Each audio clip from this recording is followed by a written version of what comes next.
Buenos días a los que se sumaron ahora o se están sumando. Les pido, por favor, si podemos sentarnos para retomar este gran foro, esta gran conversación que estamos teniendo desde tempranito a la mañana. Bueno, y para seguir, lo voy a invitar a Hugo Santamaría al escenario. Muchas gracias. Gracias, Mariana. ¿Cómo estás, Hugo? Bien, muchas gracias. Un gusto estar acá. Hugo es socio de la firma peruana Apoyo Consultoría, que es la más importante, que atiende a empresarios allá en el Perú y bueno, trabaja en red con nosotros, forma parte de nuestro ecosistema de colaboración, así que un placer, Hugo, recibirte para esta conversación. Nos vamos a dar un lujo tremendo. Yo ya vengo acostumbrada estos años, pero bueno, un placer cada vez que tenemos esta oportunidad. Los invito entonces a subir a los expresidentes, así conversamos. Le damos la bienvenida a Mauricio Macri, expresidente de la Argentina, a Felipe Calderón, expresidente de México, y Eduardo Frei Ruiz-Tagle, expresidente de Chile. Gracias, Mauricio. ¿Cómo estás? Nuevamente. Hola. Adelante, por favor. Nos sentamos. Muy bien. ¿Bien, Felipe? ¿Qué pasó? ¿Todo bien? Bueno, le decía acá en la audiencia que es una linda costumbre ya, la de recibirlos. Sí. Tanto Mauricio como Felipe los tuvimos varios años. Bueno, Felipe el año pasado y Eduardo se suma este año a este foro, así que un placer. Bueno, estuvimos escuchando durante la mañana mucho Estados Unidos, mucho China, mucho cambio tecnológico, ¿no? Como que hay dos miradas de lo viejo, de lo nuevo, mucho para conversar. Así que voy a empezar, si están de acuerdo, Mauricio, contigo, el panel. Pero no voy a ser yo quien te haga la pregunta. Voy a invitar a otro moderador, en este caso a Bauti.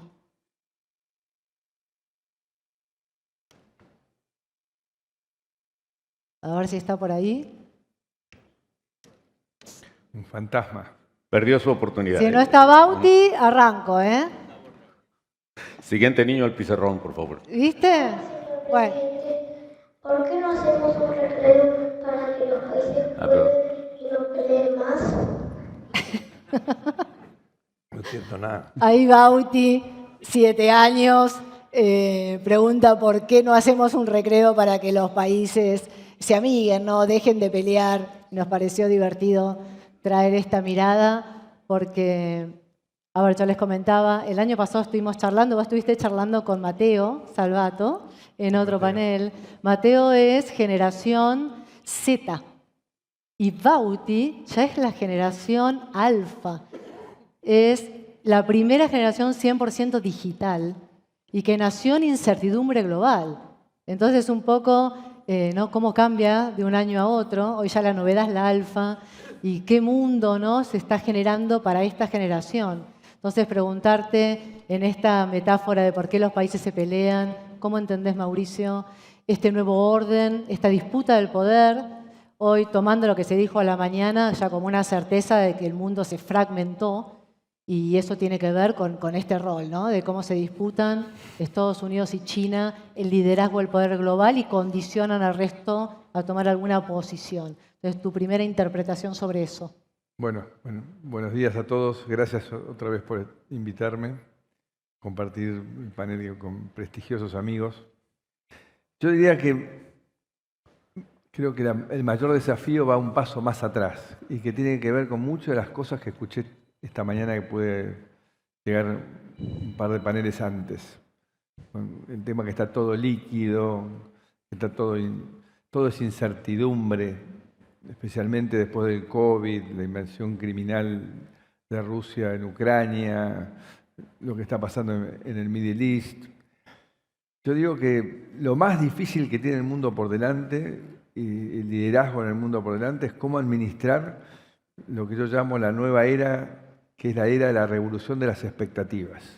Porque tenés, y también lo dijeron acá esta mañana, producto de la revolución tecnológica, uno de los fenómenos es la cantidad de información.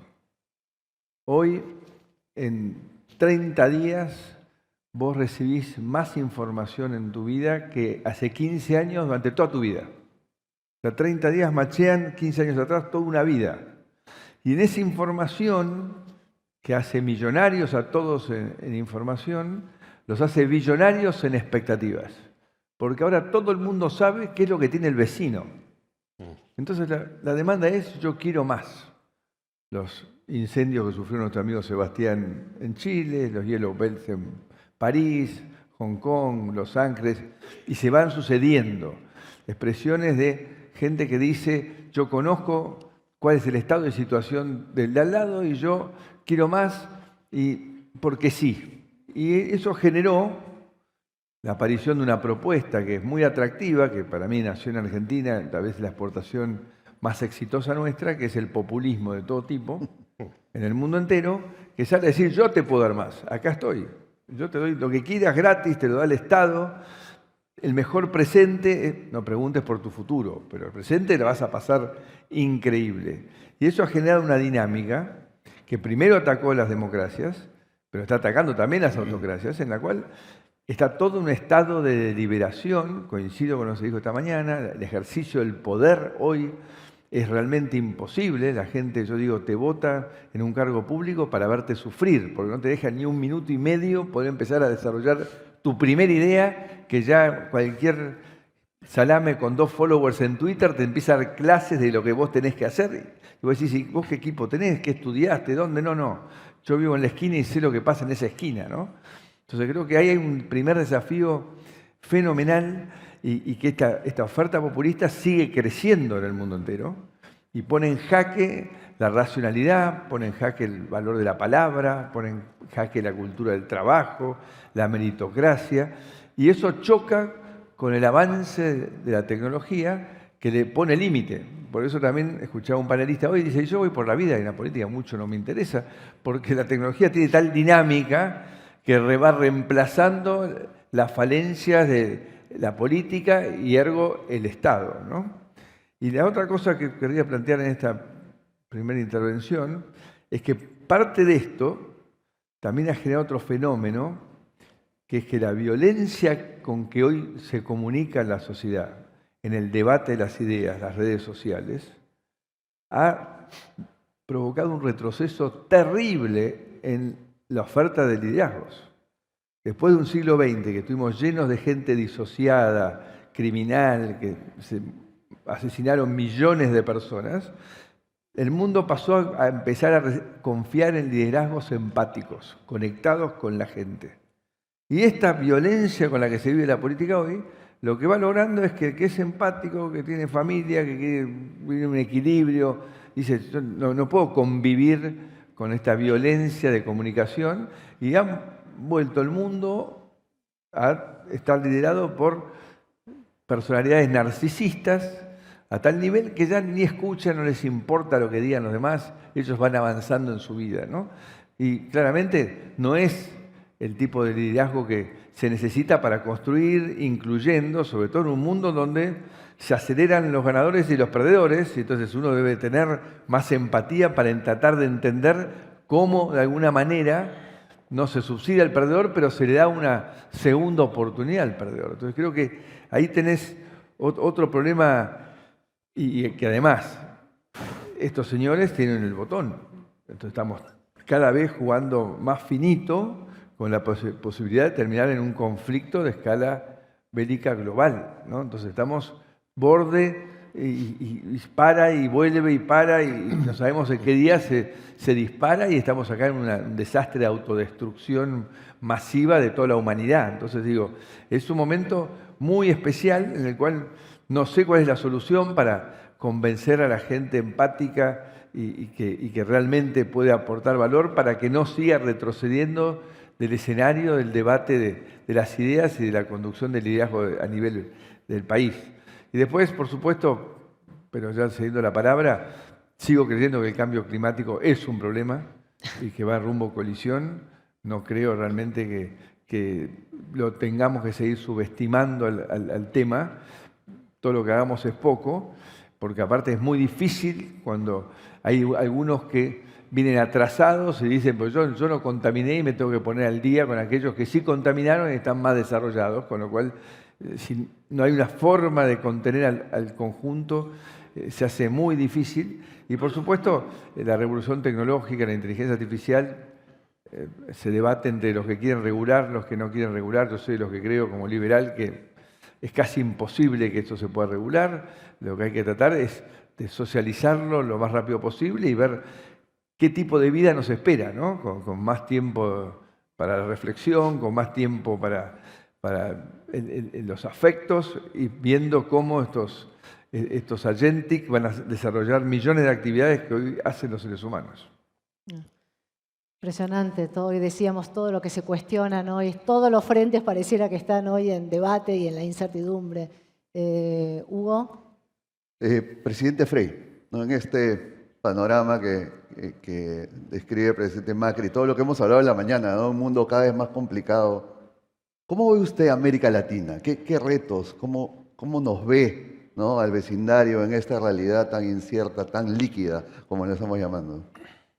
Bueno, primero, gracias por la invitación. Yo no sé si hablar como político después de todo lo que he escuchado, pero además fui durante 20 años empresario. Ya llevo como 30 en la política y no me voy a jubilar ya a esta altura de mi vida. Siempre me dicen en los foros que a veces soy poco optimista. Yo miro a América Latina y veo 3 crisis fundamentales. La crisis política, que ya ha sido largamente explicada. Ahora tenemos elecciones. No voy a decir de Chile porque sería feo. Pero Perú también tiene elecciones. Hay 40 candidatos a presidentes, 50 candidatos había en Chile hace poco. Hay 500 candidatos a los parlamentos. La crisis política es brutal, los partidos no existen. En todos los análisis en general en América Latina, los peores calificados por la opinión pública, ¿quiénes son? Los parlamentos y los partidos políticos. En el último lugar. Si no salimos de esa crisis, yo no sé cómo vamos a avanzar. Segundo, la crisis del crecimiento, del desarrollo, de la inversión. Es muy grave. Nosotros tenemos 10 años que estamos creciendo a 1, 1,5, 2%. Las inversiones se van, no llegan. Porque tenemos un sistema para aprobar los proyectos que inventamos en Chile, que se llama la permisología. Algunos de ustedes lo habrán escuchado en Chile, sobre todo los empresarios que la sufren, y los proyectos se demoran 4, 6, 8 años en aprobarse. Ayer cuando venía en el avión decía que el costo para Chile de este sistema el año pasado fue de 7.500 millones de dólares para las empresas. Y por eso tenemos casi 120.000 millones en proyectos que no se desarrollan, que tiene que ver mucho con las autorizaciones ambientales.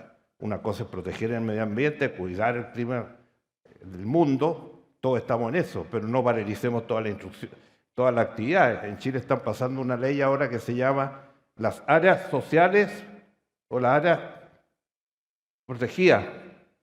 El 30% del país lo van a poner en esa cantidad y ahí no se va a poder hacer ni proyectos, ni desarrollo de campesinos, ni desarrollo del salmón, ni desarrollo minero en todo el norte de Chile. O sea, se va a paralizar el país. Entonces, ese es el segundo tema. Y el tercer tema, que no nos damos cuenta, la inseguridad.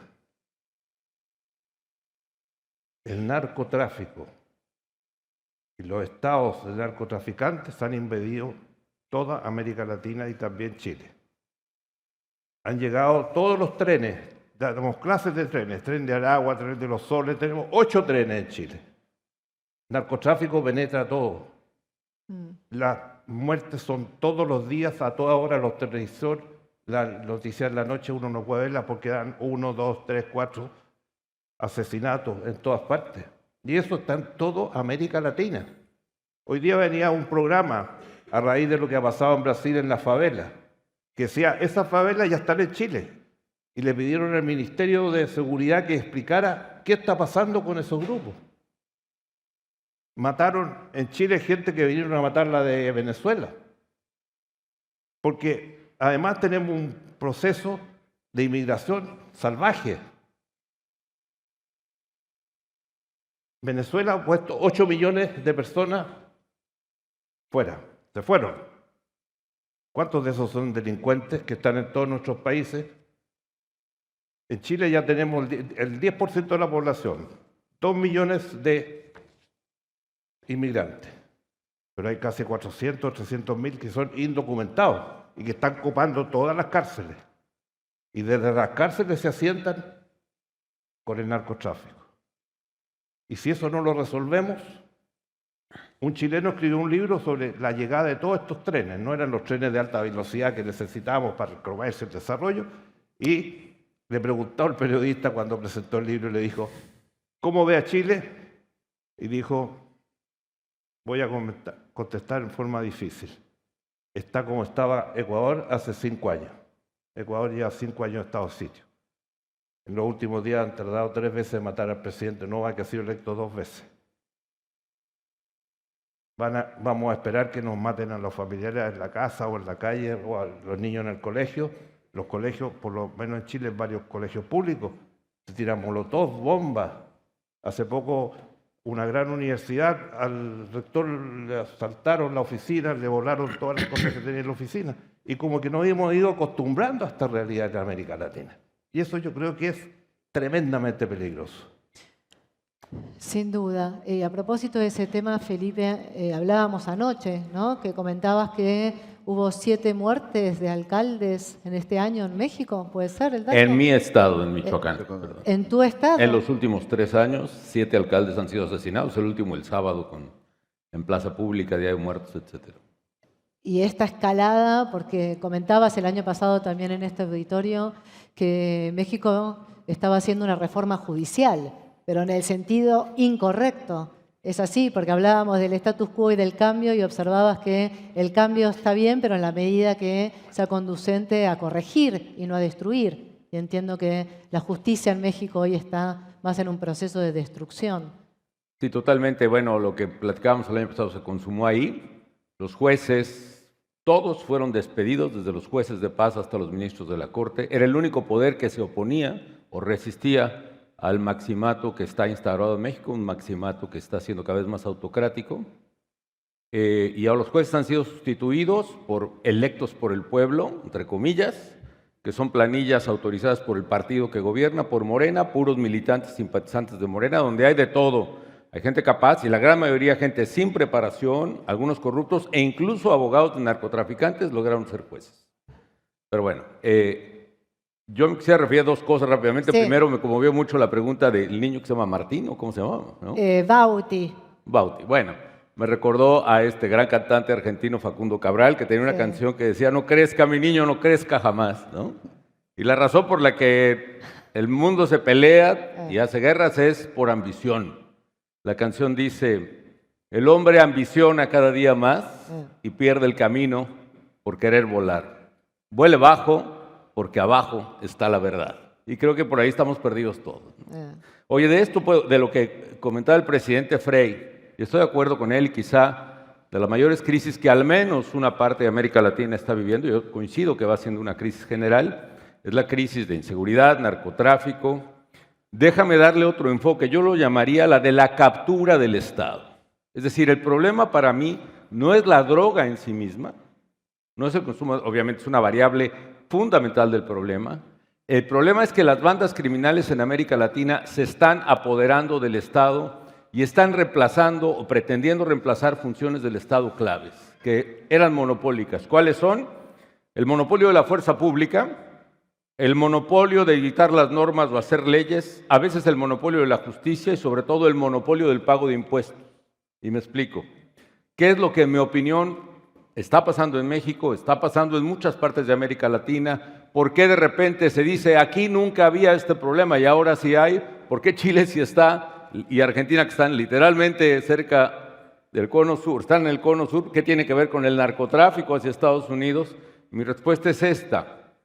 Hubo un cambio de modelo criminal que no hemos analizado con detenimiento. En el siglo XX, el narcotráfico era solo eso, literalmente, tráfico de narcóticos o a Estados Unidos o a Europa. Cuando nuestras sociedades empiezan a tener un ingreso medio, empiezan a ser sociedades de una clase incipientemente media, con mayor poder adquisitivo, su canasta de consumo, como dice la teoría económica, se incrementa y se diversifica. Y esa canasta de consumo incluye más aparatos, más pantallas de televisión, más refrigeradores, más autos, más teléfonos celulares, pero también esa canasta incluye más consumo de drogas. Nuestras sociedades comienzan a ser también sociedades consumidoras que no eran antes. Entonces los criminales tienen un cambio de modelo de negocio radical. Ya no solo exportan a Estados Unidos, sino que además distribuyen. Y ustedes que son, todos ustedes muy brillantes, muchos empresarios, quizá entenderán mejor que yo, pero es muy distinto un modelo exportador, donde el valor agregado está en el transporte de la mercancía, cómo colocas una tonelada de cocaína entre Colombia y Tucson, Arizona, al nuevo valor de mercado que está en el retailing, en la distribución de droga. En el viejo mercado la clave es controlar las rutas. En el nuevo mercado, además de las rutas, la clave es controlar el territorio. Hay un cambio de variable hasta de geometría analítica brutal. ¿Por qué razón? Porque no es lo mismo controlar un territorio, que puede ser la línea que está en la orilla de este panel, controlar una línea, una ruta, a controlar todo el territorio donde estamos todos. Y para vender, lo hace cualquier detallista, para vender una taza de café de Starbucks, tú necesitas controlar el punto de venta.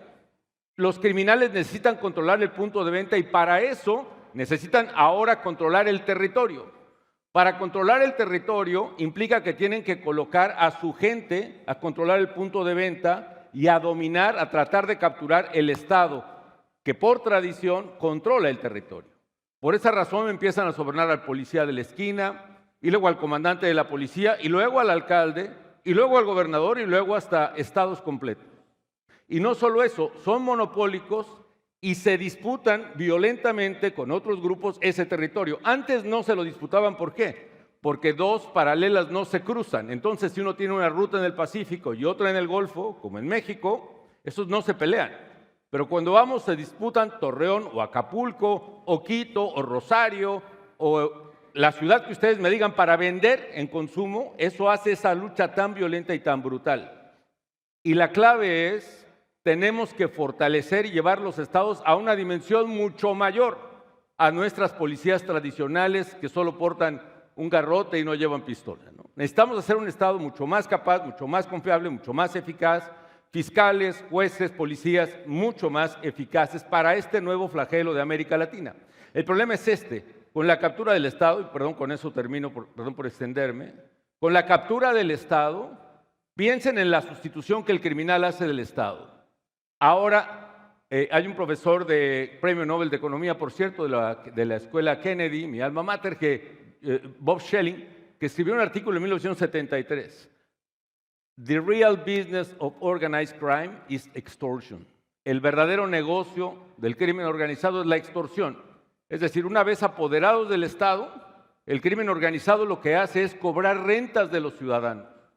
Cuando se apodera parcialmente, lo que dice otro autor, Lupsha, que es solo predatorio, solo alrededor del Estado, dominan los negocios ilegales, es decir, la prostitución, el narcotráfico, la migración y otros, la piratería. ¿Por qué razón?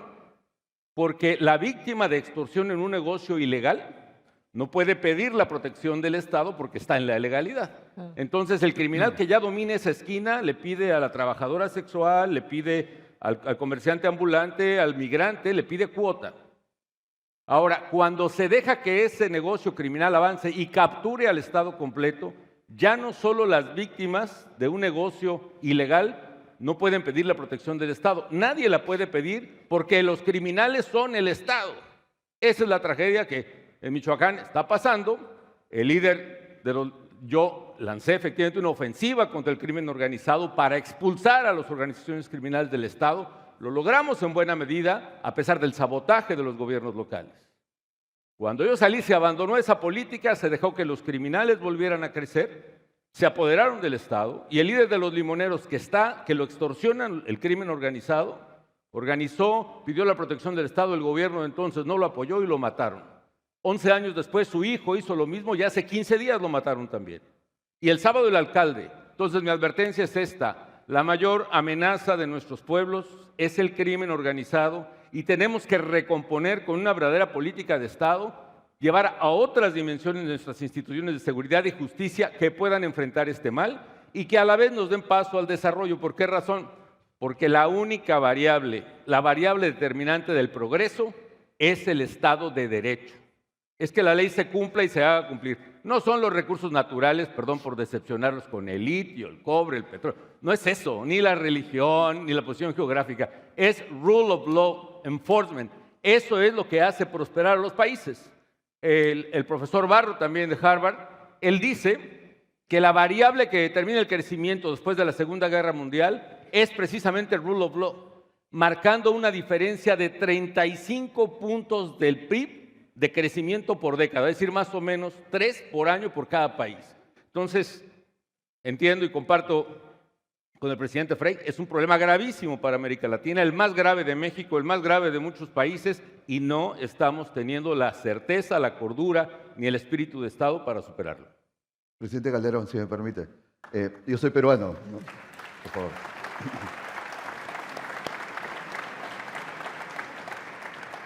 En Perú sufrimos hace décadas, ¿no?, el flagelo del narcotráfico y hace bastante también, lamentablemente, minería informal, ¿no? Este año las exportaciones de oro ilegal van a ser iguales a las de oro legal formal, ¿no? Impresionante. Y sentimos este cáncer, ¿no?, que se mete.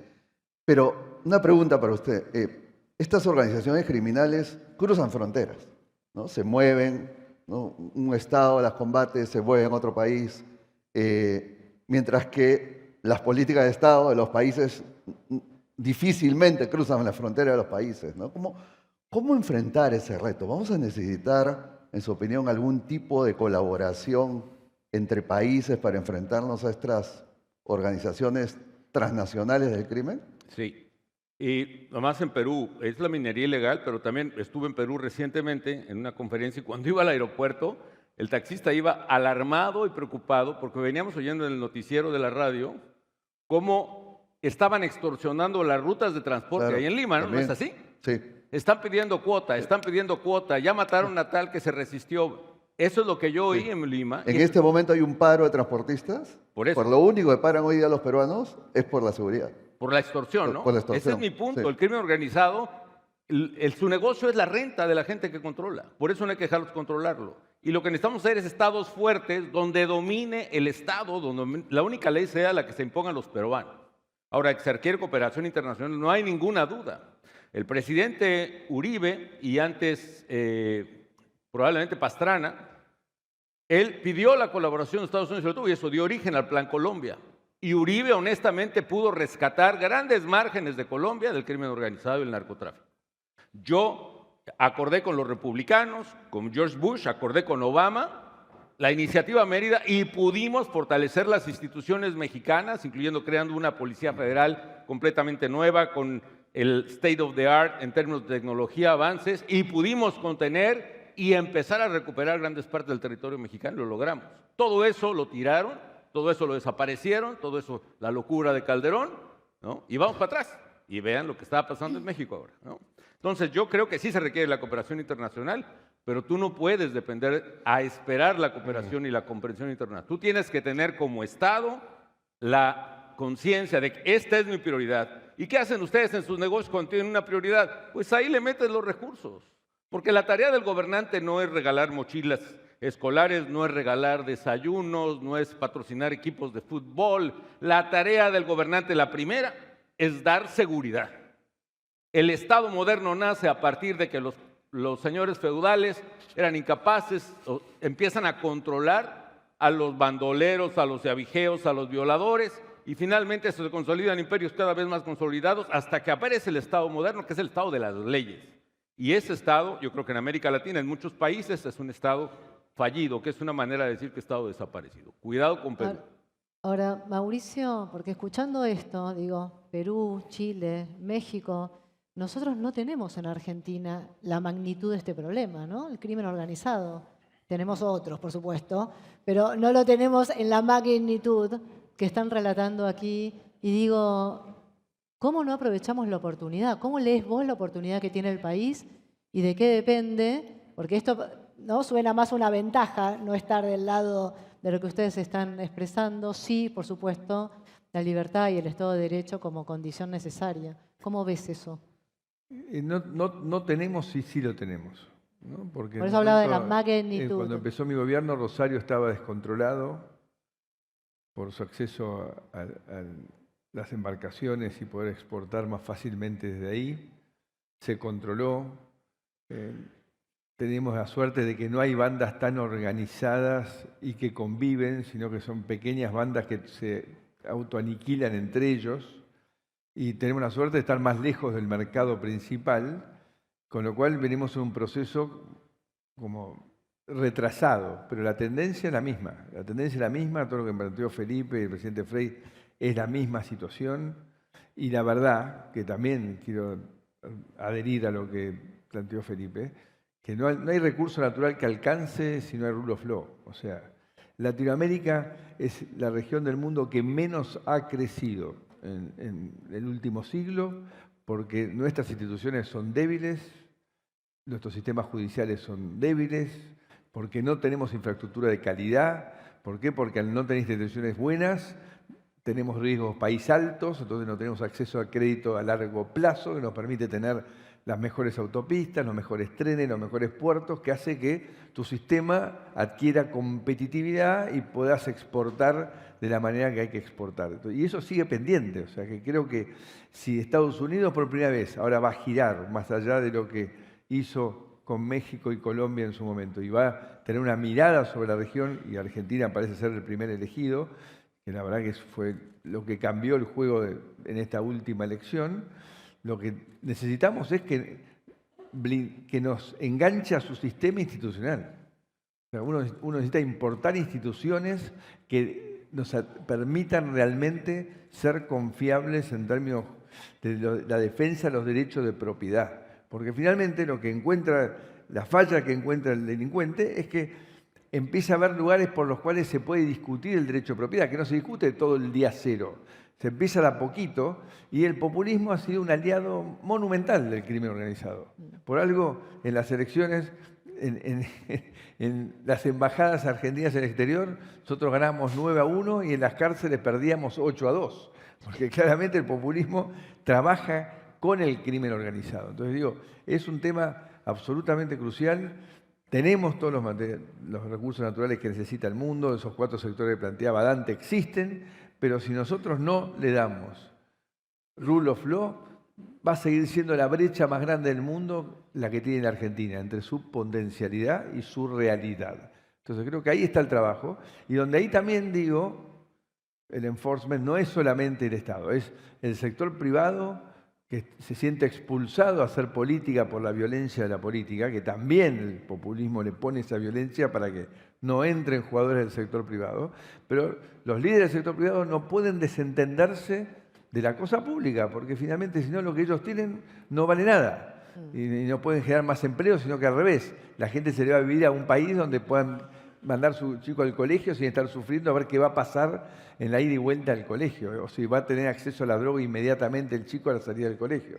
Entonces creo que es una tarea del conjunto de la sociedad, de formar líderes con la conciencia de que hay que tener instituciones sólidas. Acá los iluminados nunca han resuelto nada. Lo que resuelve es el trabajo institucional, el trabajo en equipo, ¿no? Entonces creo que es una tarea que está en permanente desafío, en un mundo líquido, como se dijo, en un mundo de la inmediatez, en un mundo de la solución mágica inmediata, pero es el debate en que nos toca. A pesar de que, hay que decir la verdad, los libros que uno puede leer como Progress o Factfulness muestra que la calidad de vida, la longevidad, todo mejora día a día. O sea, la sensación de todos es de frustración, de insatisfacción, de ver cosas que no nos gusta, la tendencia.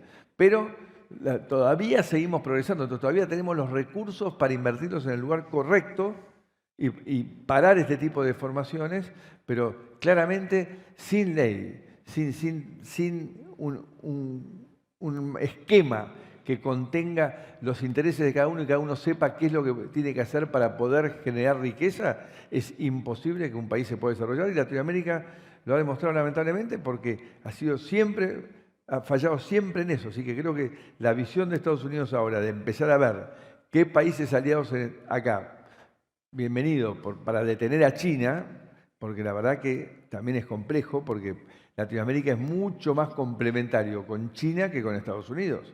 Entonces Estados Unidos tiene que hacer un doble esfuerzo para que nosotros, aquel que nos quiere comprar toda nuestra materia prima, podamos poner un límite, un equilibrio, versus ellos que solamente pueden vendernos tecnología y no nos pueden comprar nada de lo que hacemos. Entonces yo creo que la forma que nos tienen que ayudar es ayudándonos a fortalecer nuestros sistemas institucionales. Presidente Frey, hemos llegado poco a poco a oportunidades, ¿no? Y viendo qué hacer. Usted ha dedicado muchos años a promover la integración y la búsqueda de oportunidades con el Asia, ¿no? Que hoy día parece más evidente, ¿no? Que cuando usted recién lo hacía. No se hablaba tanto de China como se habla ahora. ¿Cómo ve países como los nuestros, ¿no? Que tenemos recursos naturales, podríamos ser estratégicos por localización, etcétera, en armando o buscando asociaciones con China? Y con el Asia en general, ¿no? Sí. Dos cosas. La primera, que Chile tomó una opción hace largos años ya en materia de inversión, lo que se llama la asociatividad pública-privada. Los gobiernos nuestros no tienen recursos para educación, para salud, vivienda, de todo. Y nos dedicamos básicamente a invitar al sector privado. Y hoy día tenemos autopistas, tenemos los aeropuertos, las cárceles, que fue una gran guerra, el agua potable, todo grandes inversiones. Hemos recibido más de 130, 140 mil millones de dólares en los últimos 25 años en infraestructura, y eso ha cambiado el rostro de Chile. Y segundo, iniciamos en mi gobierno el año 94, ingresamos a PEC. Y ahí nos insertamos en el Asia, porque no estamos insertos solamente en las relaciones con China. Cuando partimos el 90, teníamos un tercio del comercio de Chile iba con Estados Unidos, otro tercio con la Unión Europea y un tercio en América Latina. Hoy día eso cambió. El 60% del intercambio de Chile está en el Asia, con todos los países. Por ejemplo, Japón es un gran inversionista en Chile, Corea es un gran inversionista. Y lo más impresionante, paralelamente nos invitaron a ingresar al Tratado del Atlántico de Estados Unidos, Canadá y México en 94. Nunca se consiguió porque Estados Unidos no nos dio el fast track para negociar. Bueno, entonces hoy día tenemos, y eso nos hace, como país pequeño, país de 20 millones, tener 70 tratados comerciales TLC con todo el mundo. Según la OCDE, somos de los países más globalizados hoy día. Hoy día el 75% del PIB de Chile es comercio exterior. Y por lo tanto nosotros no nos podemos, por ningún motivo, asociarnos a uno u otro país o a una u otra potencia. Tenemos que convivir. Y por eso creo que tenemos que abrirnos a otras realidades. Estamos buscando los acuerdos con India. Fui 2 o 3 veces a la India, ya tenemos un tratado de 3.000 productos, queremos unos 6.000, 7.000, como el comercio exterior de Chile. Estamos hoy día también en Oriente Medio, estamos en los Emiratos, viendo todas esas posibilidades para asegurarnos tener una situación en el mundo de hoy, que es difícil. Yo lo escuchaba especialmente el primer panel, que fue extraordinario. Los países grandes siempre han sido potencias en el mundo. Uno tiene que abstraerse a eso y comerciar con todo. Un país como Chile, 20 millones. En Asia hay 40, 50 ciudades que tienen más de 30 millones. Entonces hay que ubicarse en qué realidad estamos. Y las nuevas tecnologías, como se decía acá, ¿cómo las absorbemos? A pesar de eso, en América Latina en general, las cifras de inversión en alta tecnología es muy baja. Y eso es un limitante para nuestro desarrollo y nuestro progreso. Eso es clave. Y el otro limitante, mirado en una visión latinoamericana, aquí no tenemos integración. No tenemos integración. Aquí, por ejemplo,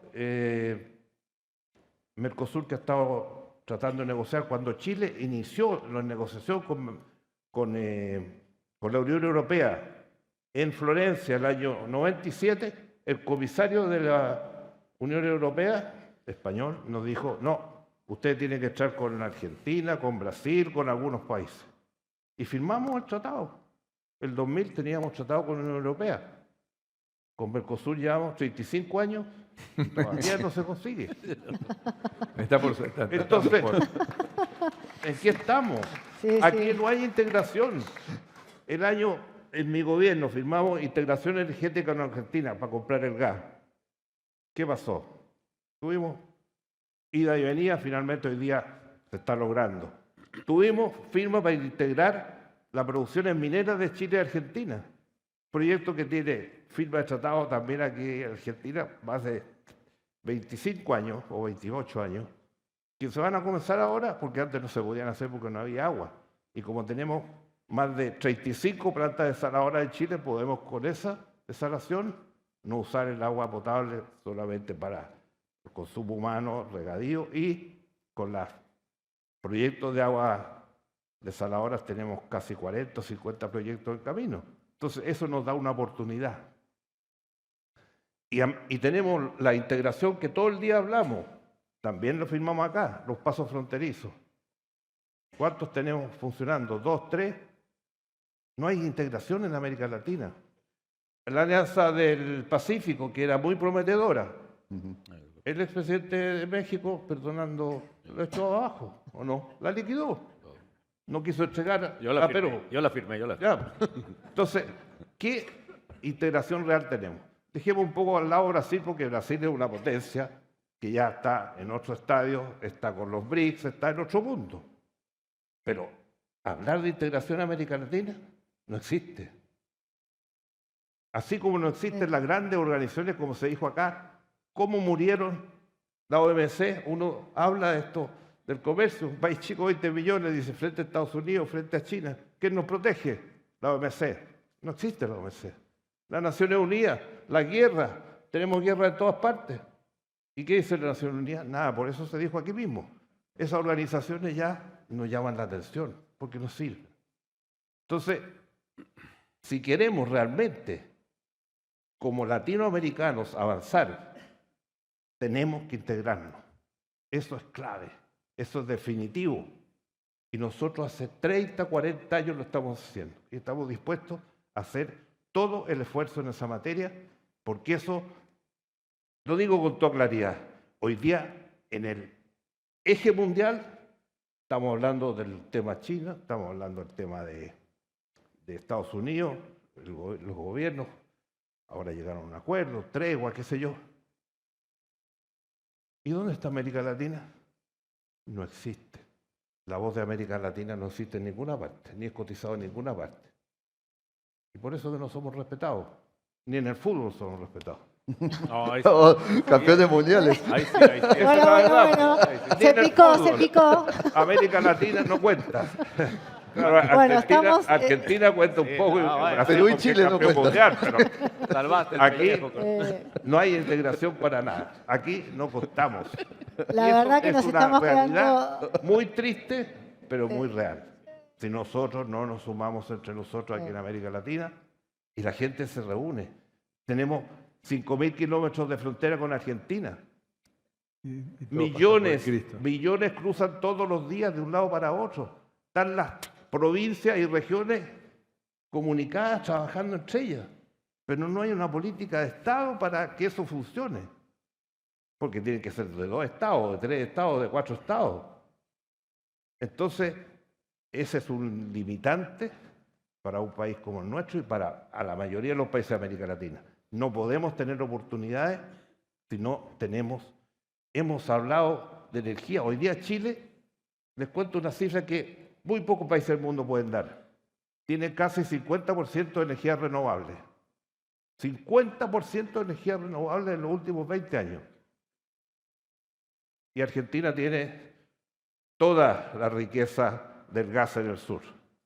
¿Por qué no intercambiamos? En el norte de Chile están las grandes reservas de energía solar y en el sur eólica para hacer el hidrógeno verde, el combustible del futuro. Pero tenemos que estar integrados, solo no podemos hacer nada. Eso es la clave hoy día. Esa es la gran oportunidad, ¿no? Seguimos hablando de potencial y de oportunidad. Felipe, un minuto final para que hagas un comentario en la línea que quieras de desarrollo, crecimiento, Bueno, lo que te parezca, y cerramos con Mauricio. como el panel era de tendencias, primero el ordenamiento geopolítico, ya lo dijo Eduardo, estamos en el fin de multilateralismo, ONU, OMC, etcétera, y ahora hemos vuelto a las áreas de influencia, lo cual me da una gran preocupación porque eso implica que Putin terminará quedándose con parte de Ucrania, que China va a terminar invadiendo Taiwán, y aquí Trump va a poner sus políticas conforme a las afinidades personales, etcétera. Otra tendencia que ya mencionaron en los paneles anteriores, de digitalización y automatización brutal de fuerza de trabajo, lo cual me hace pensar que esta reindustrialización de Estados Unidos a base de aranceles no se va a dar. No se va a dar. Habrá inversión forzada y no muy relevante en términos cuantitativos y totalmente automatizada y robotizada en términos cualitativos. Es decir, no va a ser posible que una mano de obra que cuesta $25 la hora en el sector de manufacturas en Estados Unidos vaya a reemplazar toda la industria que va a desaparecer en México y en muchos países con los cuales se está bloqueando el comercio. Con lo cual me lleva una oportunidad para Argentina y para todos, que es precisamente avanzar mucho en tecnología financiera, en tecnología de gobierno, lo que se llama FinTech, GovTech, AgTech, etcétera. Otra importante es, asociada a esto, una gran oportunidad en Big Data, en datos y inteligencia artificial. El mundo tardó 14 años en llegar a 800 millones de consumidores de Internet y tardó 1 año y medio en llegar a 800 millones de consumidores de ChatGPT. Ahí está la clave. Y asociado con ello está que tiene que crecer exponencialmente la generación de energía y particularmente renovable, porque es lo que está demandando las generaciones estas, que no recuerdo qué letra del abecedario son, pero seguramente son esas. Está demandando energía renovable en inteligencia artificial. Por ejemplo, el dato que calcula McKinsey es que de aquí al 2030 se requerirán, tanto en datos como en energía, más o menos 7 billones de dólares. Ay, qué poquitos son, ¿no? No, son billones en español, o sea, 7 trillions de dólares para este sector, y ahí hay otra oportunidad que está abierta a todos los mundos. Coincido, todo el análisis es una tristeza, que el Mercosur es la organización para comerciar que se organizó para no comerciar, ¿no?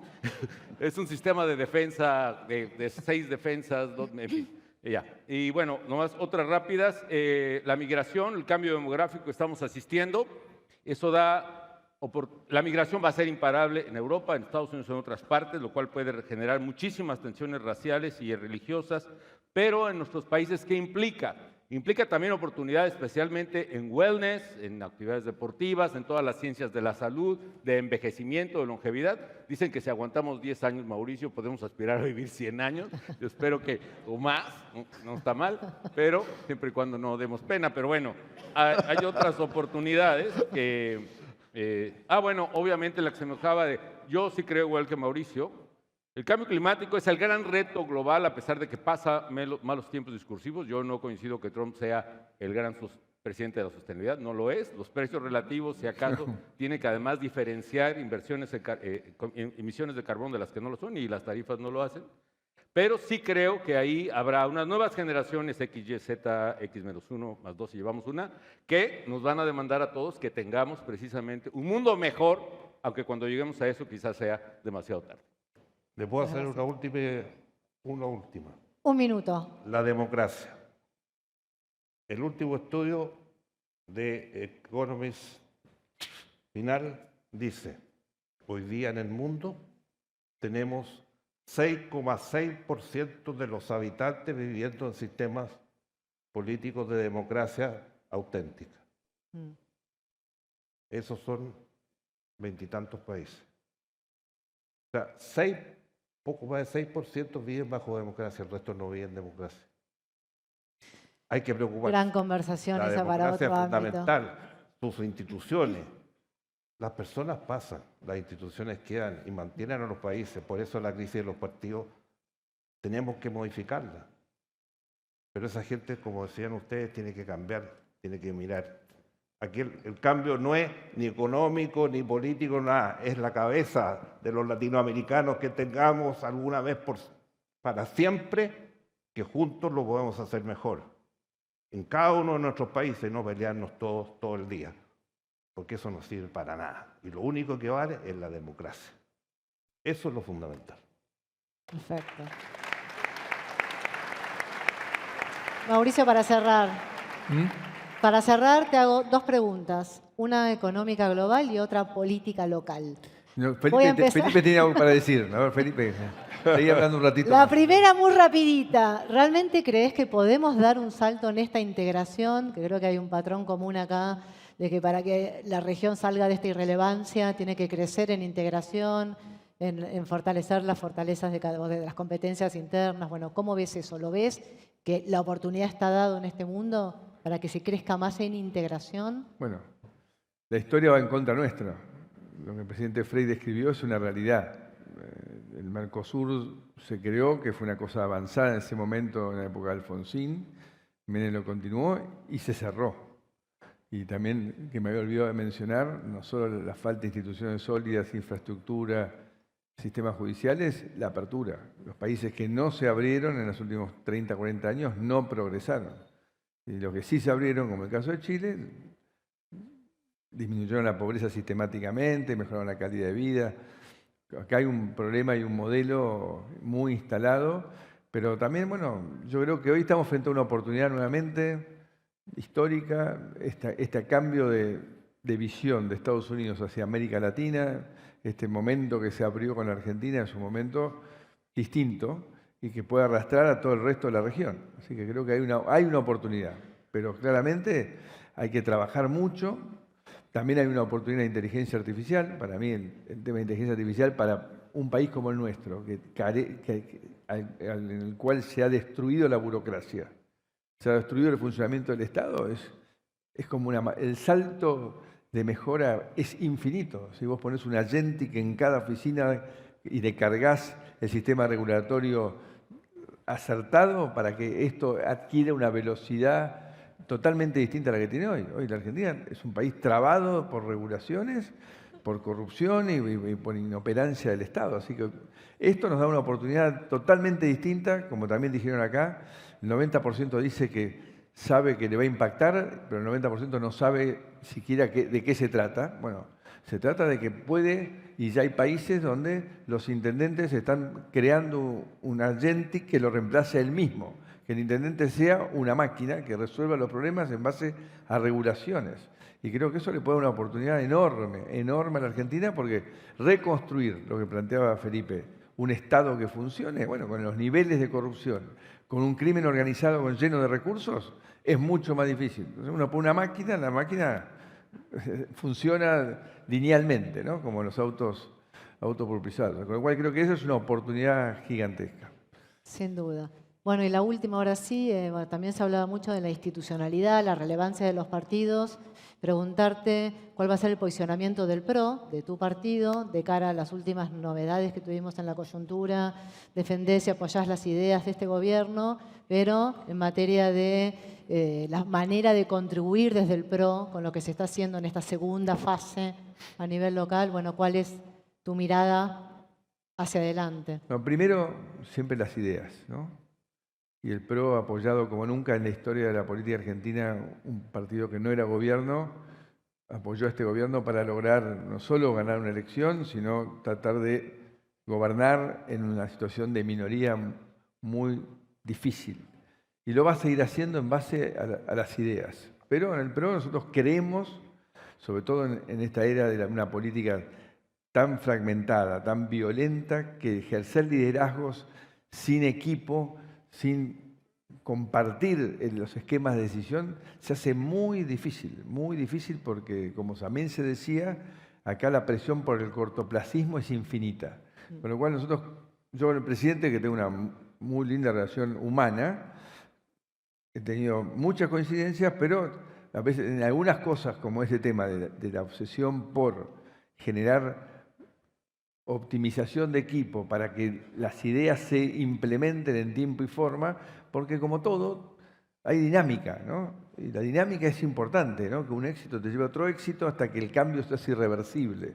Y hoy los argentinos, que lo más importante, han entendido en su enorme mayoría que este populismo que nació en este país nos ha arruinado y que no quieren volver a ese populismo. Están buscando que realmente se abran las puertas al emprender, a la meritocracia definitivamente, a la cultura del trabajo, a la integración con el mundo. Y en ese camino, el presidente nos va a encontrar siempre intentando colaborar.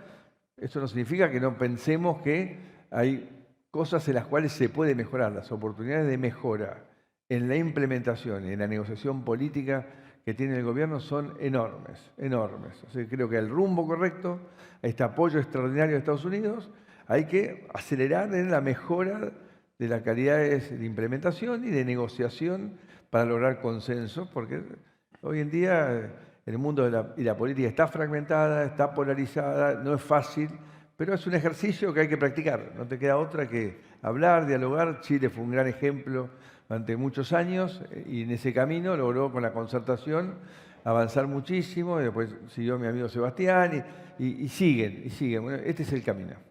Bueno, fantástico, me quedo con eso. Mirada constructiva. Muchas gracias, un placer.